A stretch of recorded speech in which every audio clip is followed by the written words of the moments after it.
Assalamualaikum warahmatullahi wabarakatuh. Halo semuanya, perkenalkan nama saya Siti Ajija dengan akhir NPM 091. Saya merupakan mahasiswa Pendidikan Bahasa Indonesia Universitas Siliwangi. Saya akan membahas tentang analisis faktor psikologis yang terjadi saat seseorang membaca dan juga menyimak berita hoax. Fenomena yang saya ambil adalah hoax di media sosial. Nah, teman-teman, hal yang perlu kita ketahui terlebih dahulu bahwa menurut Nur Hadi dalam 2008 halaman 29 bahwa membaca adalah proses atau aktivitas yang melibatkan kegiatan aktivitas fisik dan juga mental.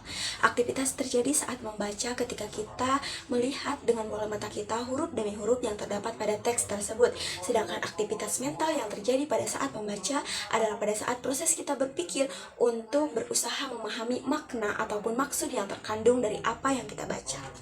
Nah, teman-teman, sedangkan faktor psikologis dalam menyimak tentunya kita telah mengetahui ya bahwa banyak sekali proses atau tahapan-tahapan psikologis yang terjadi dalam menyimak, yaitu ada tahap mendengar, memahami, menginterpretasi, mengevaluasi sampai pada tahap menanggapi. Mendengar hanya tahap kita hanya mendengar bunyi-bunyi yang terdengar oleh gendang telinga kita. Memahami makna, kita mencoba memahami makna namun belum sampai pada tahap pemahaman yang benar-benar. Lalu menginterpretasi, yaitu kita mencoba menangkap makna yang sebenarnya yang terdapat dalam bahan simakan tersebut. Dan mengevaluasi, mulai menilai informasi yang disajikan atau yang kita terima apakah benar atau tidak. Lalu pada tahap menanggapi, yaitu bisa dengan anggukan kepala ketika kita menyimak dengan cara mendengarkan, ataupun saat kita menyimak dengan cara membaca pun bisa dengan anggukan kepala untuk memvalidasi apakah berita yang disajikan itu dapat diterima ataupun tidak. Nah, lalu teman-teman, proses kognitif seperti memori kerja dan juga skemata ini memiliki peran penting dalam proses psikologis yang terjadi atau yang memengaruhi dalam proses seseorang menyimak dan juga membaca berita hoax. Karena memori kerja memiliki keterbatasan ketika seseorang berpikir terlalu rumit ataupun kompleks, atau seseorang berpikir terlalu beban kognitifnya itu terlalu banyak atau menimbulkan emosional yang sangat tinggi, maka kemampuan memori kerja seseorang itu dapat menurun dan bahkan mempengaruhi proses berpikir kritis dari seseorang tersebut. Nah, sedangkan skemata juga sangat mempengaruhi seseorang untuk mempercayai berita negatif tersebut apakah benar ataukah salah, karena biasanya seseorang memvalidasi berita baik yang dia dengar ataupun yang dia simak sesuai skema atau kerangka pikiran yang telah ada pada diri dia sebelumnya.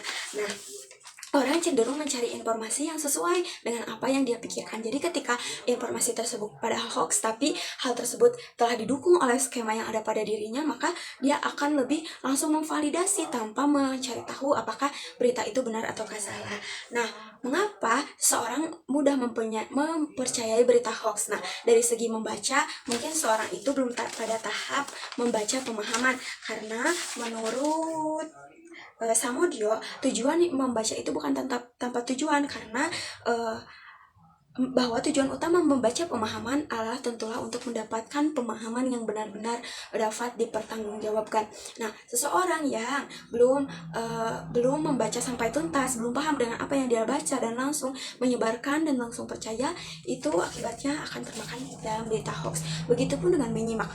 Seseorang yang tahap menyimaknya belum sampai pada tahap-tahap yang telah tadi saya sebutkan, tapi langsung mempercayai berita hal tersebut, sehingga seorang tersebut langsung mempercayai berita tersebut. Jadi seperti itu teman-teman. Lalu bagaimana sih peran emosi dalam mempercayai berita hoax di media sosial? Tentunya peran emosi ini sangat berperan banyak ya teman-teman, karena kecenderungan emosional diri kita sendiri dapat mempengaruhi pikiran kita, apakah kita akan percaya terhadap berita tersebut ataukah kita justru memilih untuk mencari dulu kebenarannya. Nah, solusinya adalah bagaimana kita membaca dan juga menyimak ini sesuai dengan berita yang aslinya. Seperti itu, mungkin hanya itu yang dapat saya sampaikan. Kurang lebihnya mohon maaf. Wassalamualaikum warahmatullahi wabarakatuh.